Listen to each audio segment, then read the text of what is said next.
Namaskar, good evening. My name is Dr. Rajat Bajaj. I'm the Director of Medical Oncology at IOCI Fortis Hospital, Noida, which happens to be in Delhi NCR of India.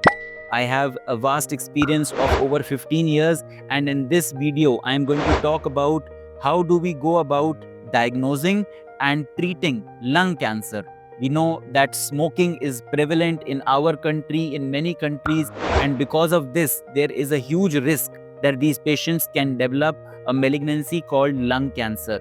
Every day, I see more than 3 cases of lung cancer in my OPD, and which amounts to more than 700 to 800 cases in an year. Now, over the years, what I have seen is that lung cancer can present in various ways. It can present with simple cough and breathlessness.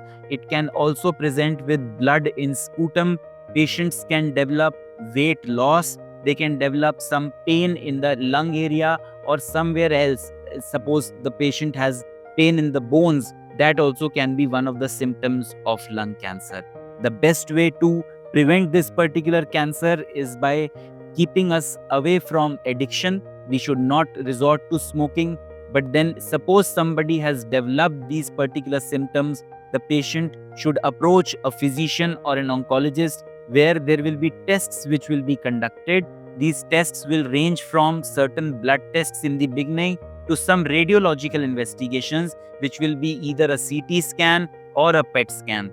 After finding out what is there in the CT or the PET scan, the doctor will tell you about a biopsy. This biopsy will confirm that it is cancer and also try to find out what is the subtype of this particular cancer by doing a test called immunohistochemistry.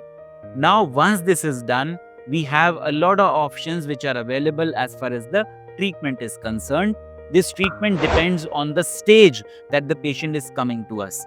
If the patient is coming to us with an initial stage, it is a localized stage, the patient goes for a surgery. If the patient comes to us in an intermediate stage, where the disease has gone from lung to some few other parts around the lung, then the patient is resorted to either a chemotherapy or a combination of chemotherapy and radiation. But if the patient unfortunately lands up in a stage 4, even then there is nothing to worry. We still have hope. We have immunotherapy with us, where these patients are able to live for years and years together with a good quality of life. In the last 5 years that immunotherapy has come in India, I have treated over 1000 patients of immunotherapy of lung cancer, and they have had very good results. So, in the end, I would like to say that do not lose hope. Together we can fight this disease out. You have to come up with your questions, and we have the answers. For more information, contact Cure India. Thank you. If you are interested in treatment in India, please subscribe to our channel and press the bell icon to never miss a new video from us.